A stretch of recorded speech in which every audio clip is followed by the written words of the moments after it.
Okay, so good morning, everyone. My name is James, and welcome to our member-dedicated webinar on contracts of employment. You're all on mute, so don't worry. You can take incoming calls, etc. Go about your day-to-day activities. No one's going to be able to hear you. It's a one-way audio. If you have any questions throughout the presentation, you can use the chat function in the bottom left of your call window. Don't be shy. The more questions, the better. So today we're going to be talking about, or taking you through the key things that you'll need to know about contracts. This is our 6th installment of our 2018 webinar series. You can copy paste the link on the screen to access our previous webinars on our website, including award interpretation, travel, redundancy, addressing performance and conduct, and telework for the electrotechnology industry. They're all very helpful and all over 30 minutes long on those tricky topics that come up in our industry. I'll also be emailing a copy of the PowerPoint slides to everyone who's registered today, so don't worry about that. Today we're going to be going over what are the requirements for a valid contract, and if a contract exists, even if it's not written. Advantages of having a written employment contract. We'll touch on contract law 101, just the basics, get the difference between common law and statute law, and then we'll go through what terms you'll want to include in your contracts. Probation periods I want to touch on as well, and then we'll go into flat rates, where you pay an above award amount and try and include different things in that rate. We'll touch on a bit of individual flexibility agreements and how you can vary the award, and then we'll talk about protecting your business from a wages claim and how to do that, and then reasonable additional hours. How much is reasonable? What are the ticks and tricks there? And restraint of trade is going to be a big one as well, protecting your employer's confidentiality and soliciting of customers and so forth. And then we're going to just do some general tips and tricks as well. So starting off on just general contract law. So what are the requirements for a valid employment contract? You need agreement, consideration, and intention to create legal relations. The terms need to be certain and complete, and there's got to be no vitiating factors. So some of you might think just because you don't have a written contract in place that there is no contract. However, this isn't the case. Employment is quite simple, and requirements, most of these requirements can be taken as a given. So contracts can be made verbally or in writing or a mixture of the two. Even if you don't have a written contract, you are likely to have established a verbal contract by meeting these requirements. Usually with managerial or professional roles, it is really good, and most commonly we'll have a detailed written contract prepared. Signing the document will indicate that it's an employment relationship and both parties are happy with the terms and it's been created. But it's just as common for an agreement, especially with electricians that might just be starting out, or if you're a small business, that you would have reached agreement verbally or through less formal documents like a letter of offer or even a series of emails. There is generally no requirement that the employment contracts be in writing, but we would recommend that you do put it in writing. Where a person agrees to perform work in return for payment, intention, and the intention to create legal relations and consideration will be met. So you don't really have to focus too much on that. By comparison, arrangements for voluntary work for community or charity will not generally involve a contract, but you've got to make sure that there's a clear distinction between volunteer work and privately arranged work experience arrangements. I get a lot of calls about guys trying to help out a mate take on their son, just to work around the office, get an idea of their work ethic before they put them on. If you're going to do that, they're going to be on as a casual trade assistant and you're going to need to pay them. Steer clear of these privately arranged work experience situations, as you bear a great deal of risk in addition to workers' comp, liability insurance. Issues of payment can arise if they do any work. and then you need to enter into these arrangements as part of either a training contract with a TAFE or through school in order to exempt yourself from coverage from the Fair Work Act. So that's very important. In practice, employment agreements are hardly ever treated as incomplete, so take most of these as a given. The most common form of illegality in employment contracts is precluding a worker from receiving a statutory benefit to which they would otherwise be entitled. For example, saying to your employee that you are going to pay a higher rate of pay, so I'm not going to pay you super, is going to be illegal. Vitiating factors include things like duress, where you force someone to get into a contract, or disability, where the person could even be intoxicated. So as long as your contract is, when it's signing, none of those things are in place, it's going to be accepted as well. If you're playing at home, I have put some case references where I got all this information from in the notes, so you can refer to that later once I send the PowerPoint slides if you wish. Why should you have a written contract of employment? Firstly, it's legally binding. So in exactly the same way in which you would purchase a house or your car, you sign a contract to set out the terms and conditions. You're not going to enter into these key legal relationships without a signed contract. The same is going to apply for employment relationships. Given the risks associated with engaging employees, like underpayment of wages claims, them soliciting clients, you're going to want to have written contracts in place. It also creates certainty for the terms and conditions. That is, you and the employee, if you don't have a written contract, might have differing views about the relationship. We had a spate of calls recently where employers were fairly certain that they thought the employee was a casual, whereas the employee thought they were full-time. And without a contract in place, issues are going to arise around termination with the amount of notice, if you've been accruing annual and sick leave. So it's very important to get those terms clear in writing. There are so many rights for employees. They've got the Fair Work Act, our modern award, the Electrical, Electronic and Communications Contracting Award as minimal entitlements. They've got superannuation guarantees under the Superannuation Guarantee Act. They've got work cover, but there's not much out there for protections for employers. So the easiest and best way to get all your protections in force is through a contract, through a written contract. Now we'll touch on a bit of contract law, 101, nothing special. You don't need to have gone to uni to understand this. It's just going to be helpful in explaining drafting of a contract. So I'll be briefly explaining the difference between common law and statute law, because it is important to understand that your contracts need to be compliant with the statutes, such as the Fair Work Act and our modern award. So there are two types of contract law in Australia, common law and statute law. There are only certain things you can include in a contract, not just anything that you want to put in there.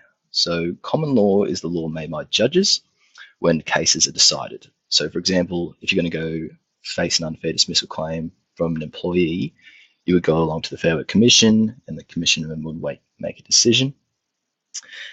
When the commissioner of the tribunal makes a decision, that becomes binding, becomes law. So when decisions are made in more senior courts, these create binding precedents to lower courts. For example, if a full bench decision,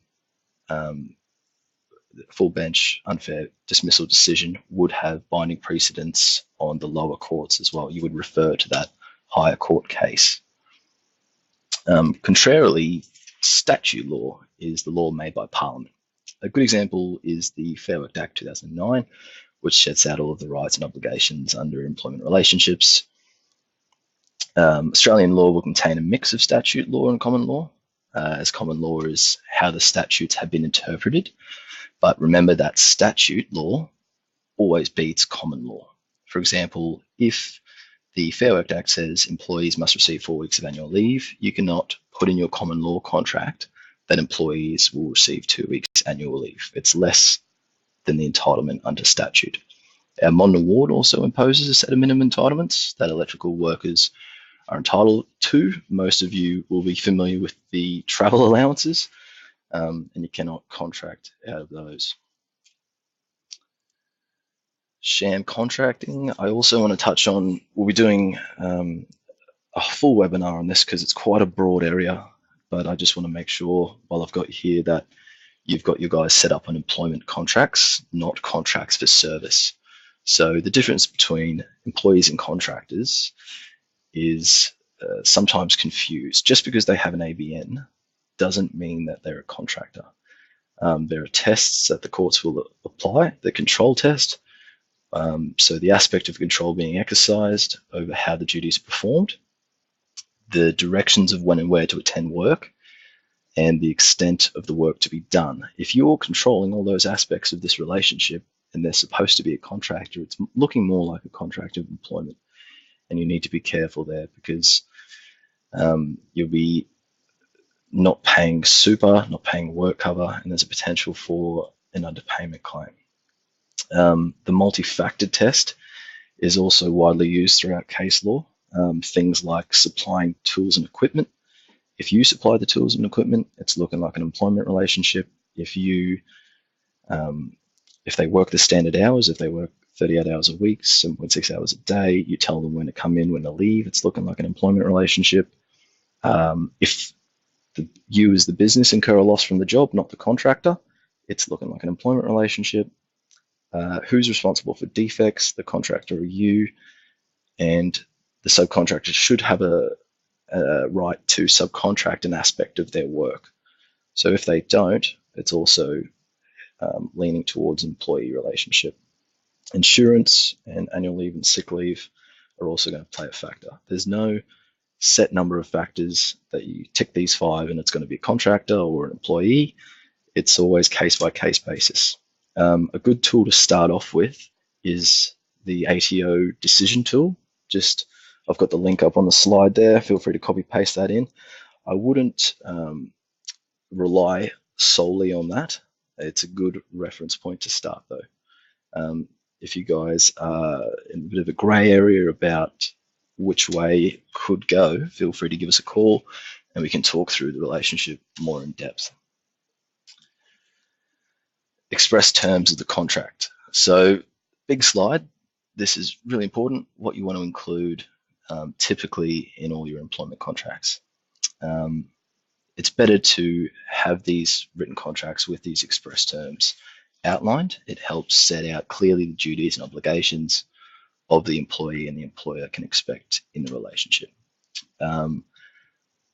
Obligations of the parties will usually include employer appoints employee as a full-time employee, and the employee accepts this appointment to provide the services in accordance with the terms and conditions of this agreement. That's usually something you see in obligations of the parties. And we've just got the basic ones. Going from the top, we've got job title, location. Location's important, especially for the travel time provisions. You need to set where the workshop is. So you can use that 50-kilometre radius rule. Arrangement of work and hours, very important to set the days and hours, Monday to Friday, 7:30 till 3:30, 7 a.m. till 3:30. So there's no dispute around start and finish times, and there's no potential theft of wages for falsifying timesheets. It is also very important to set the days and hours if you have a part-time employee. I've been getting a lot of calls recently where members will have part-time employees, but they haven't set the days and hours that they're working. For example, if they're going to work a 24-hour week, you need to say your days and hours of work are Monday to Wednesday, 8 hours a day, because there's going to be overtime implications. If they work more than the 8 hours a day, they're going to be entitled to overtime. You'll also want to reference policies and procedures, make it clear that they're part of the contract. This will ensure they're enforceable. If you don't have an employment contract in place, the employee can be given a policy handbook or the like and asked to sign a receipt to indicate they accept its terms. A trap to be aware of, though, is to incorporate the terms of the policy as it stands at that date, because in future, when you make future changes to the policy, they're not going to apply. So to avoid this, you want to stipulate that, for example, the employee must abide by certain policies as varied from time to time in your contract. They might sound a bit crazy. You can just vary the policies as you go, but there's been a lot of case law around that it must be varied in a reasonable and rational way. So if you've got a travel policy when they first start off, and then you make changes to that in future, it's not going to be enforceable unless you put the wording in there as varied from time to time. It's also good for reinforcing obligations under the Privacy Act for the employer and preventing poor storage and distribution by employees. So where and when they can log on to their employees' emails, can they do it from their phone? Is that a risk?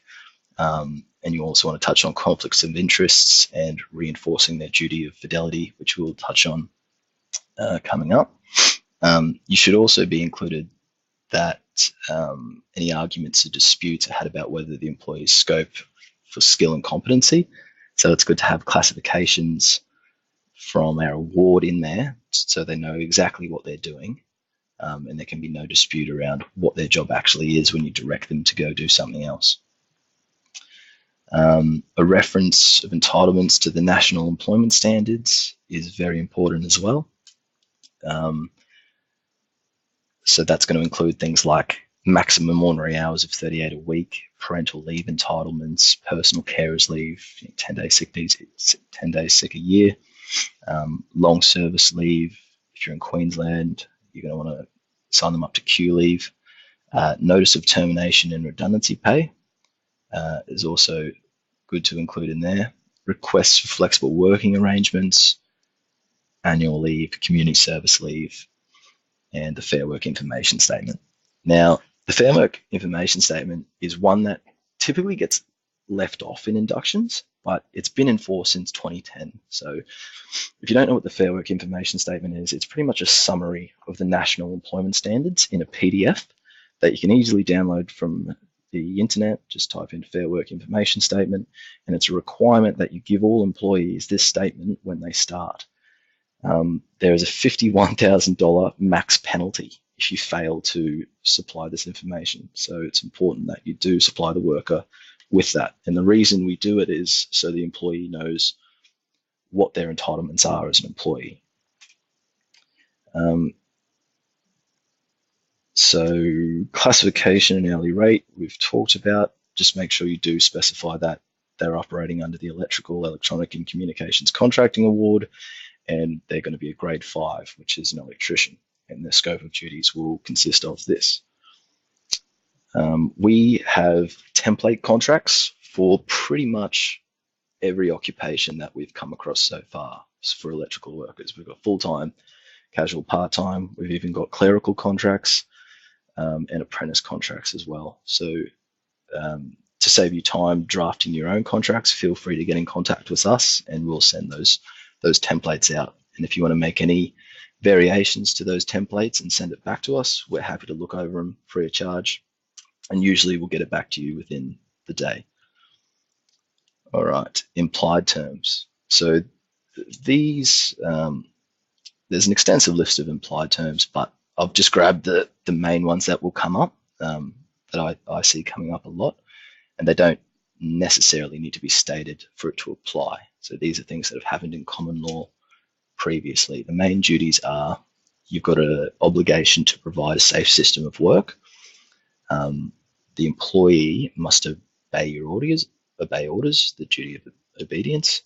The employee has to exercise due care and skill in the tasks that they perform. That's why we can give them warnings when they're not meeting our expectations through their performance. And we've got the fiduciary duty, which is constituted by several obligations imposed on employees while they're in the employment of their employer. Essentially, they have to serve you in good faith. They must act to protect your interests, and they must not make secret profits at your expense, and they must not disclose confidential information for self-serving purposes. So if they're out on the weekend with your van, using your materials at another job, which is in your scope, they're breaching that duty. And we would go through a performance management process if that was happening. Employees are also expected to carry out their tasks and achieve a standard of skill and competence that is reasonably be expected of someone in that position with their experience in training. Yeah, so those are the implied terms it's good to be aware of. Probation periods is a good one. They're only going to be appearing in contracts. There's nothing in the Fair Work Act that says probation periods. Commonly, they're going to be between 3 and 6 months. You can even have 2 set probation period meetings. You have one at the 3-month mark, where you set out your expectations of performance and evaluate if they're meeting those expectations, sign off on a document, and then have another review at the 6-month mark and compare to the 3-month mark. And then if you do make a decision to terminate at the 6-month mark, you've got a lot of evidence saying that the performance was poor, which is really good in negating a unfair dismissal claim or a general protections claim. 1 week's, and just remember 1 week's notice of termination is going to be required for your full-time and part-time employees, even if they're under a year, even if they're on probation. Casual employees are different. Remember, they get that 25% loading, so they don't get the notice. The Fair Work Act, as I said, doesn't have a probation period. What it has is a minimum employment period. So that's the minimum period that the employee needs to be employed with your company for them to be eligible to lodge an unfair dismissal claim. And that's the end game. That's what we're preparing for, is to defend an unfair dismissal claim if things go south. So if we terminate them within 6 months for a large business, that's if you've got more than 15 employees, or 12 months for a small business if you've got 14 or less, we'll have a really strong jurisdictional argument to say, no, this person cannot lodge an unfair dismissal claim because they haven't met their minimum employment period. So that's why you just want to keep on top of your record keeping, monitor your new employees, because it gets a lot harder to terminate them once they're past that 6-month or 12-month mark, depending on the size of your business. If you need help drafting expectations of performance meetings, give us a call. We've got templates for that. And just set calendar reminders. Set calendar reminders for 6 and 12-month marks so that you don't forget about that date, because it does get very hard afterwards. Now, saying that, you're still not going to be protected from general protections claims where the employee can argue that they were terminated for being sick or terminated for asking about their pay. All those workplace rights are still going to be in place. So if you're going to terminate someone in their probation period, make sure you're very specific that it was performance related and you're not terminating them because they took sick days or anything like that. Careful with apprentices though, because their probation periods generally in their training contracts will be 3 months, which can throw some employers off. So during the probation period, either the employee or apprentice can cancel the training contract without consent of the other party. After that 3 months, the party wishing to terminate has to issue 1 week's notice and do a single-sided termination, which the apprentice can dispute. So 2 months in, you want to terminate your apprentice for an employment, a performance reason. You're both in the training contract probation and you're both in the employment contract probation. No issue. If you're 4 months in with an apprentice and you want to terminate, you're still within the contract probation, but you're outside the training contract probation with the TAFE. So they can dispute that, which can end up going to the Department of Education and Training, and then often end up in reinstatement, which can leave you a little bit red-faced. So be aware of that. With our template apprentice contracts, we do set the probation period to 3 months just to avoid that whole scenario. Flat rates I hear a lot.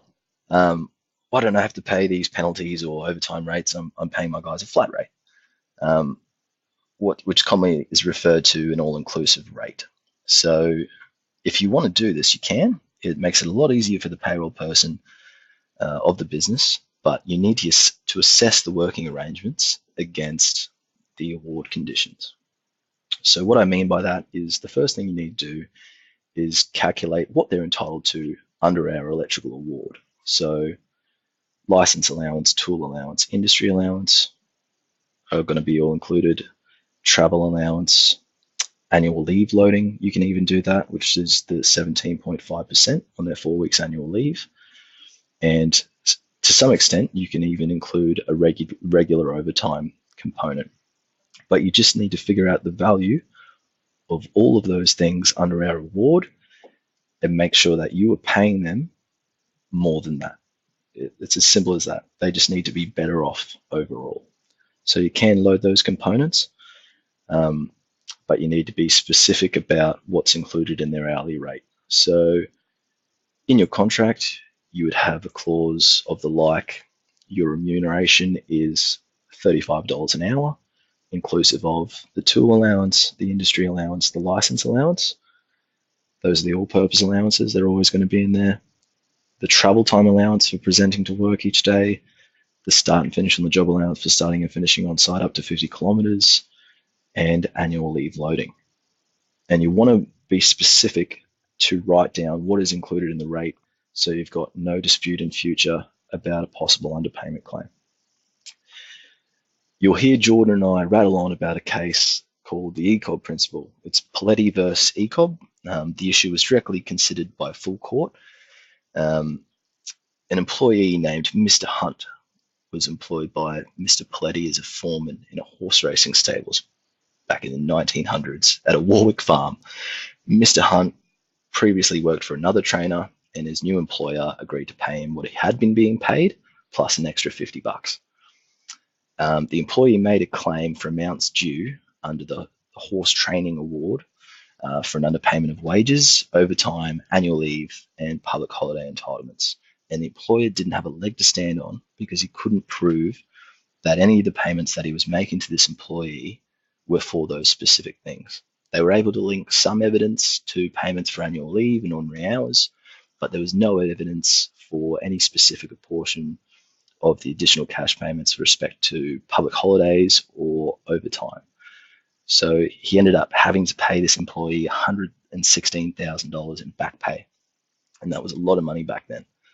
So that's why we are very specific when we say include what is in the hourly rate in the contract or on the pay slip. Just have it somewhere so you can prove that they're getting paid for those specific allowances under our award, because you don't want to come undone and get an underpayment claim.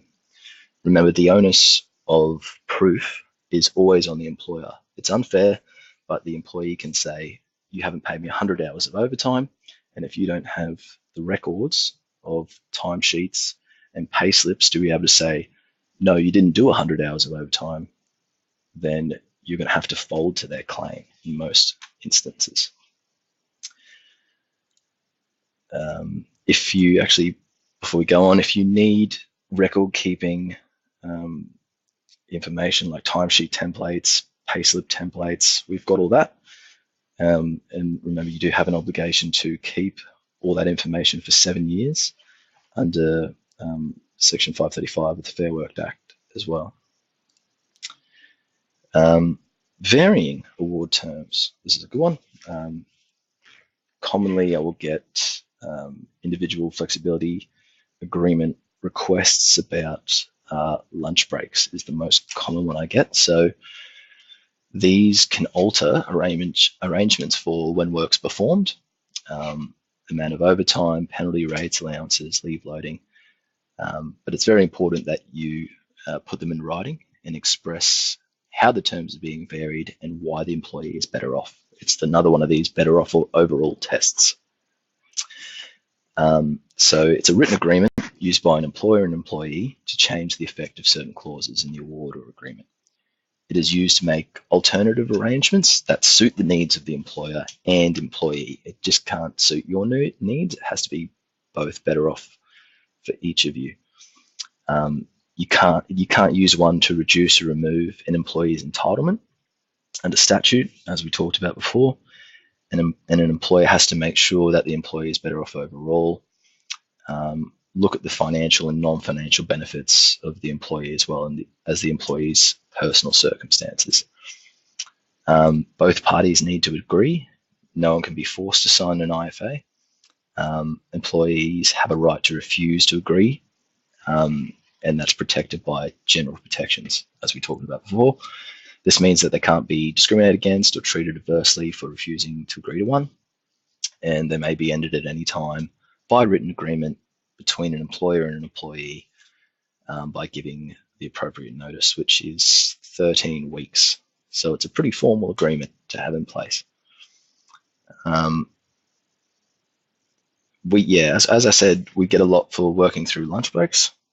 So an example would be on our agreement, we would have to meet how the employee is better off under this agreement in relation to the employee's terms and conditions of employment. We would put the employee will be able to determine if and when they need to stop work for a 30-minute meal break or continue work and take meal breaks during downtime, such as traveling.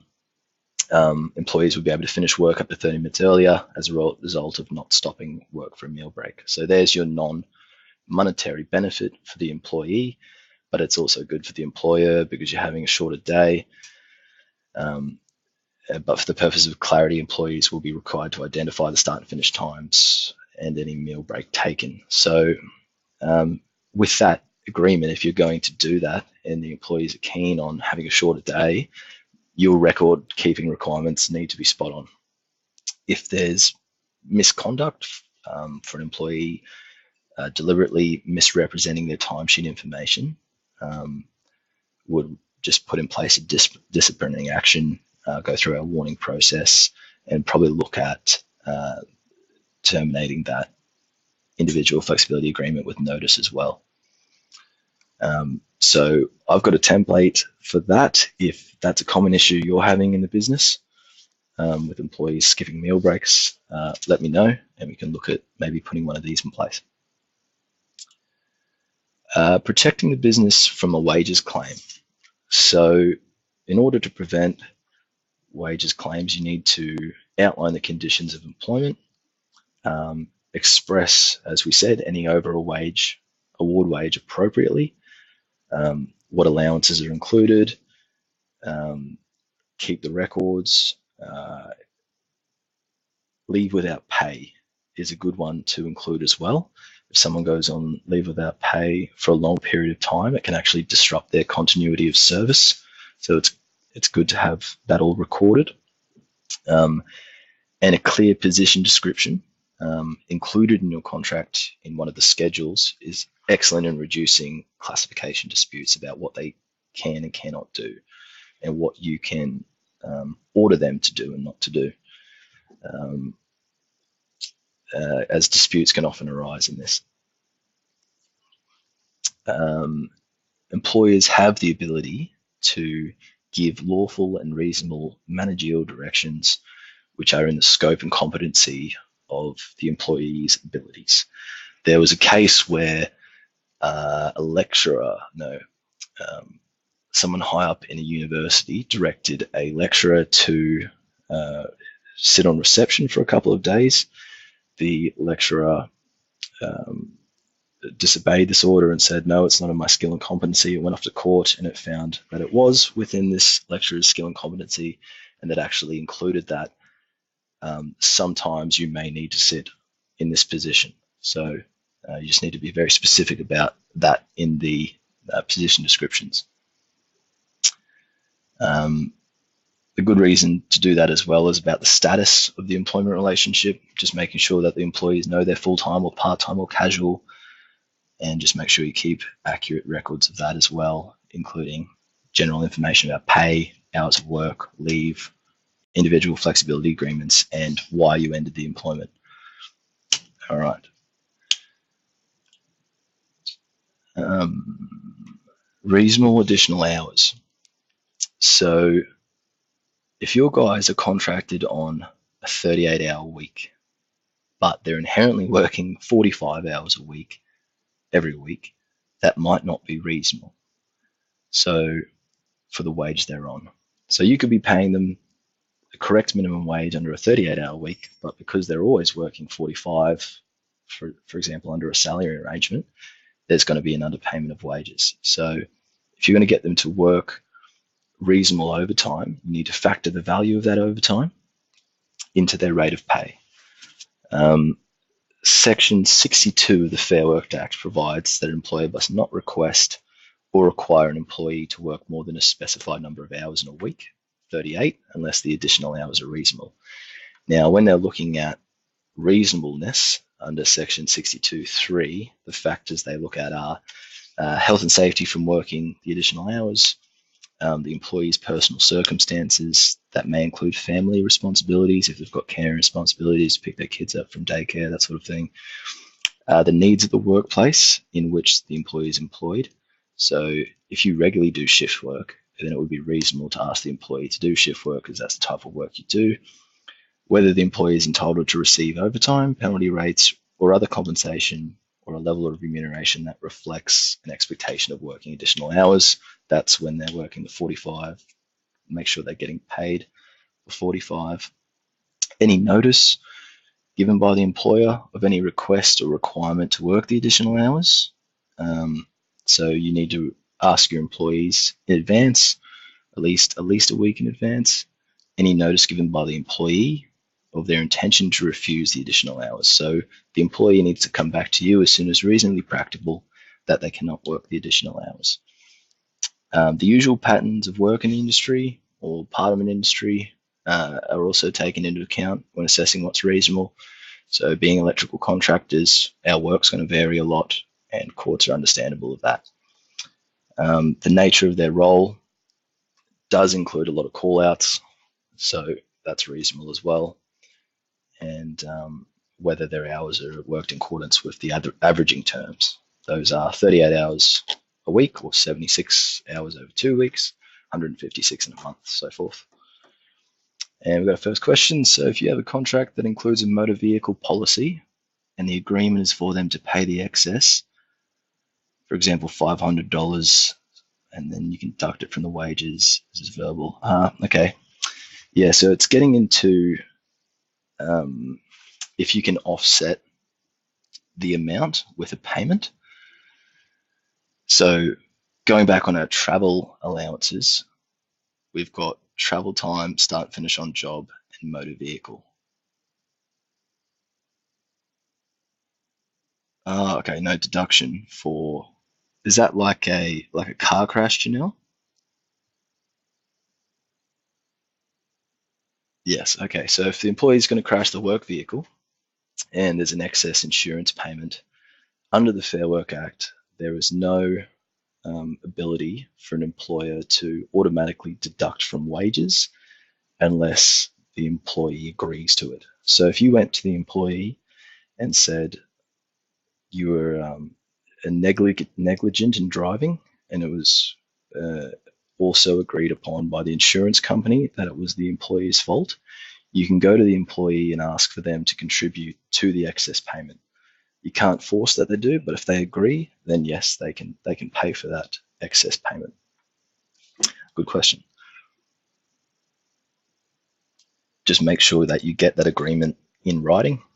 If it's an email or you just write something up quickly and get them to sign it, put it on their file, just so there's no dispute in future. Restraints of trade is a common question I get, so this is a good one. Why would you need a restraint of trade? They can help you protect poaching former clients and customers, disclosure of trade secrets and other confidential information, and general activity that is in direct competition with the business. So these are pretty handy to have in place. Many of you guys are going to be privy to sensitive information and confidential business information, how you operate, how you get clients, your trade secrets, your intellectual property developed over your 30 years of business, and your viability is going to rely on the ability to provide a unique service in this industry, as it's so saturated with new guys going out and starting on their own. So your ability to generate revenue using your particular methods that you've developed over time, you are allowed to protect that knowledge and methodology. And it's vital to protecting your business's sustainability in the future. So this is a pretty important clause to include in your contract. Unfortunately, the law surrounding restraints is pretty complex. It should not be assumed that they're easy to enforce. Even when a restraint clause are included in signed contracts, it's important to carefully frame them case by case in the contract in order for them to be effective. You're probably better off getting an experienced workplace and employment lawyer that can help you write it depending on your specific circumstance, and get some drafting advice there. I'll show you some examples of some poor restraint clauses and some good restraint clauses coming up. You can use that as an initial draft and then get a lawyer to look over it and make sure that it'll likely be enforceable. Like I said, a post-employment restraint of trade. Yeah, so restraint of trade is post-employment, whereas confidentiality is about while they're employed and keeping the private information, employee information, customers confidential, that information confidential, whereas restraint of trade, post-employment, you're putting a restraint on employees who have left, soliciting clients and using the information that they learn in direct competition with you.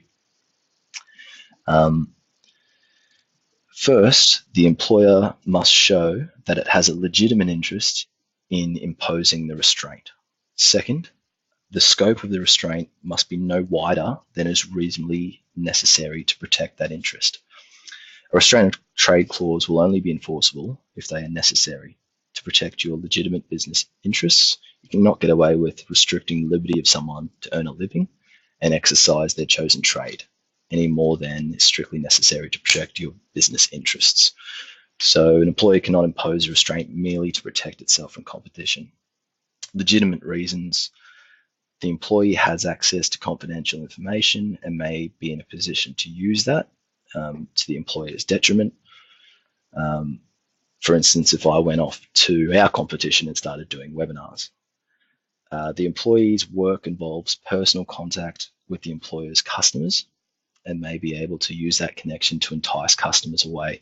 So if you've got a couple of major clients and your competitor solicited as your primary tradesman, and then that tradesman then brings with them your main competitors, you can then take civil action under your restraint of trade provision for damages for an amount.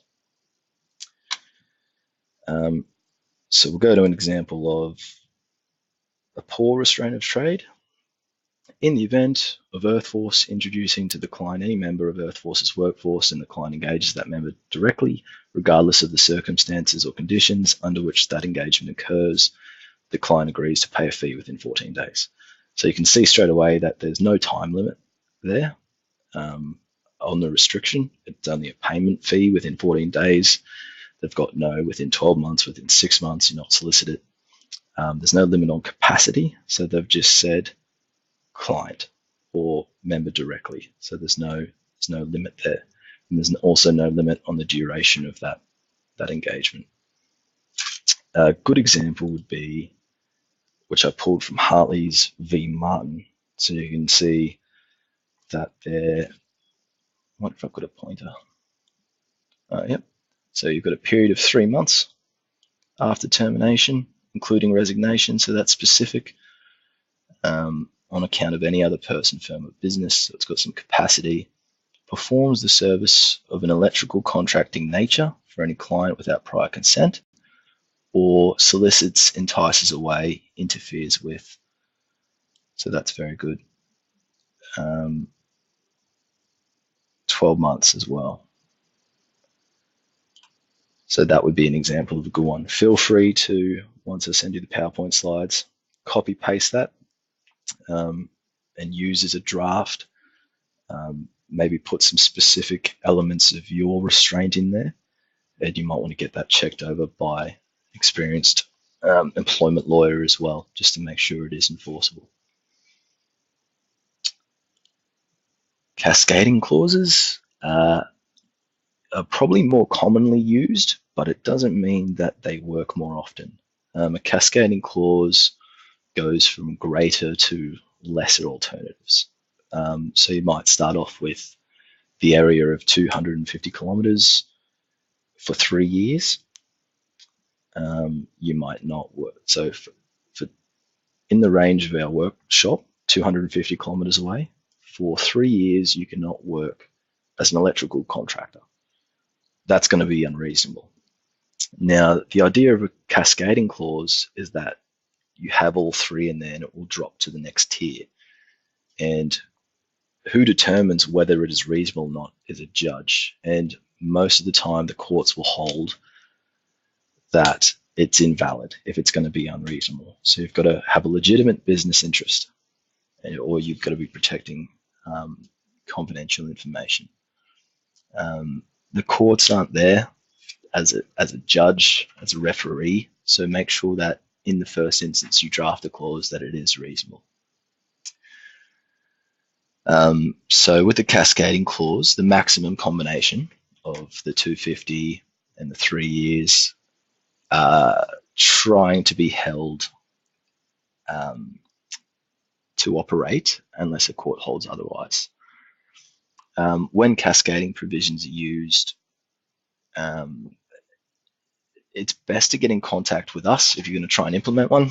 I would recommend going with the one on the previous slide, just because the only person who can determine if it drops to the next tier is a judge. So you always have to go to court for that, and sue them civilly if you think a breach has occurred. That's another thing too. If your employee just leaves and goes and works for someone else, you can't automatically say, hey, we've got a restraint of trade in place. That you have to wait until they either solicit a client from you, or you can prove that they've used your method of work to get clients. And we're going to finish off with some general contract tips and pointers. There is no requirement to issue a new contract just because one aspect of the employment conditions has changed. So if you've got an employee that's been working with you for a couple of years and you want to change their pay rate, that's fine. You don't have to do a new contract. You can just say your new rate of pay will be this, make a note of it and put it on their employee file. Rolling fixed term contracts can get you into trouble if they're not appropriate. Fixed term arrangements need to be operationally genuine. And what I mean by that is they need to be fixed for a specific period of time. It could be for a project. It could be while they're undertaking training. Where you've got a guy on a fixed term contract that keeps renewing at the end of the fixed term and is not linked to anything, and they're on a big job, it's very easy for them to argue that they're actually full-time. You can't just use the fixed term contracts to have that ability to maybe terminate him at the end of the 1 year mark. If the contract has a term that is unenforceable, the rest of the contract will usually survive, so don't stress too much. If your restraint of trade clause isn't reasonable, the rest of the contract will still be enforceable. A letter outlining a new rate or change in title is sufficient. If you're going to give them a promotion, the only reason you would do a new contract if their complete scope of the work is going to change, like if they're going to be under a new classification or they're going to be required to do a lot of different roles. An existing employee, so if you've got employees now, the employee has no obligation to sign a new contract. So you can't enforce that they sign this contract once you implement one now. And it's not a big deal if they don't. All the, as we said in the starting slides, all the employment factors will still exist. They're just not going to be written down. You can draft up a contract. I can't see why an employee would not sign the contract because most of the terms are already going to exist. But if you're going to create new terms, then you're going to need to negotiate those terms with the employee. So you can create new contracts, but just make sure you have a meeting with them, go through the contracts, explain that there's nothing new here, everything's already been forced, we're just adjusting our record keeping requirements to eliminate some risk. And if they flat out refuse, ask them why. There's usually a good reason. They won't like the travel provision, or they don't like what's included in their rate, and then you just need to negotiate and come to an agreement. Contracts are a communication device first and foremost. So I would recommend with every new employee that's starting, get a contract written out, agree on the terms, and it will just protect you and your business from claims in the future. So we've got some time for some questions. If any of you had any questions about the things we just talked about, or if you want to suggest an upcoming webinar, we've got our email there as well. That's a good one, Bridget. So for completing apprentices, you need to think of it as a promotion to a tradesperson role. So if you're not going to finish them up at the end of their fixed term apprentice contract, if you're going to keep them on as a tradesperson, it's going to be like a promotion. So it'd be like going from receptionist to office manager. All their entitlements do not get paid out. They stay with the business and everything rolls over. So if they were to become a tradesperson, get their new contract, get their new rate of pay, their new scope of works, if they were then to take an annual leave week later, their bank of annual leave would still be there from the apprenticeship, and that would be paid at their new tradesperson rate. So that's something you've got to take into consideration when taking a tradesperson on, that it is going to be all at that new tradesperson rate, and all the previously earned accruals through the apprenticeship will carry over. Good question. Also to note with that, Bridget, there's going to be a period, like a lag period from the time they finish their training contract end date, and when they get their electrical license in their hand. So they can't start doing electrical work until they've got their electrical license in their hand. So there's going to be a period there where they're neither an apprentice nor a tradesperson. So we're going to have to pay them as a trade assistant, and they're going to not do live electrical work because they're not under a training contract. So they can't be supervised while they're doing that, and they're not a tradesperson yet. So to get around this, I've heard some members will suggest, not direct, that they take some annual leave during that period and then come back as like a celebration of them finishing their apprenticeship, and then come back as a tradesperson once they've got their license.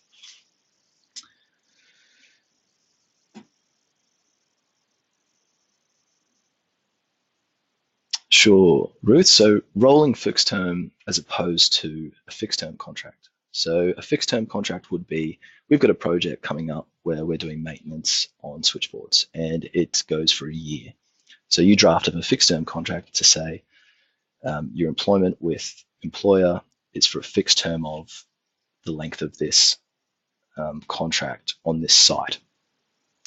That would be a fixed term contract. A rolling fixed term would be where you're on a major construction site. The construction period is going to take 5 years. You create what's supposed fixed term contract for a year, saying that you're fixed term for a year, but you don't link it to anything like a specific period, the training date, or the whole length of the project. So if the project's 5 years, but the contract's only for 1, you're going to renew it at the end of the year and renew it again. That's illegal. You can't do that. They're going to think that's a full-time arrangement. That's what operationally genuine would mean. So just make sure you're linking the fixed term contract to the length of the job or to a training contract. Another example would be if you put a trainee admin on doing something like a Cert 2 in business, and you say your employment is fixed term for exactly 1 year while you complete your 18 units under that training contract. Then when you get to the end of that fixed term and they've completed their training, you would end that contract. If you were to continue the contract after that fixed term end date, it is very easy for the employee to argue that they are now a full-time employee because you've missed that opportunity to terminate that fixed term contract. So you would then have to make that employee redundant and pay notice. So that's a pretty important one as well. Hope that answered your question. Got one from Sarah here. Yes, I've got everyone's emails. I'll be sending a copy of the presentation after the slideshow, and this will also be uploaded on our website for later reference.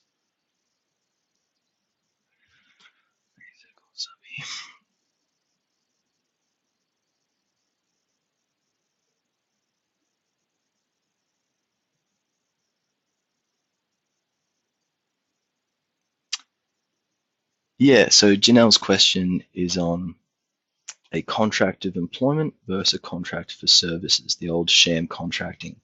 So on a Facebook site, a subby has been contacted by Fair Work, and they've actually been declared an employee when the employer probably thought that they were a subby. So going back to the multi-factor test, do they use their own materials? Can they delegate the work? Can they determine when and where they work? All those sort of multi-factor things. Are they given a uniform? Do they use their own work van? Are they actually getting annual leave and sick leave? Are going to come into question around what genre they're put into. So we'll probably go back to our subcontracting slide. Sham contracting, yep. So this ATO decision tool here is also very helpful in giving you a general idea of what category they're going to be put into. So you've got to be very careful that you don't call a duck a goose. And contracts are pretty important. So if you've got contractors, make sure that they're not getting all the same entitlements an employee would get. Make sure that just because they've got an ABN and they're invoicing you, that's not going to mean that they're a contractor. So make sure they've got all the usual contractor rights. I've got a genuine subcontracting agreement template you can use if you want as well. But yeah, this is a very common thing that happens. Most recently probably would be the case of Foodora, which is the company like Uber from Europe. Deliveroo didn't fall into this trap, but Foodora did. They set all their guys up on those little scooters, driving around, dropping off food from places to customers, but they'd set up the drivers as employees instead of contractors. So they didn't do a lot of research into Australian law and set them up wrong. The Foodora drivers made some claims through the Fair Work Ombudsman, and that's a test case going on at the moment, which is actually going to be pretty big for that industry. So if the Foodora workers are found to be employees, not genuine contractors, might have an effect on Uber and Deliveroo as well. So that'll be an interesting to watch. We'll probably do an e-alert once that decision does come out. But it does happen to everyone. Sham contracting is always prevalent, but the governing bodies that come in to determine what is and where isn't not as common. Our industry had a look at over, I think it was about 5 years ago, they had a look into our industry, but there's not so much enforcement now.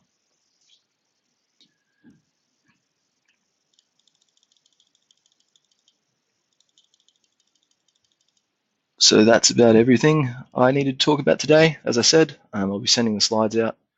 And if you want to suggest some upcoming webinars that you want to learn about, send us an email on workplacerelations@masterelectricians.com. And I'll catch you guys next time. Thanks.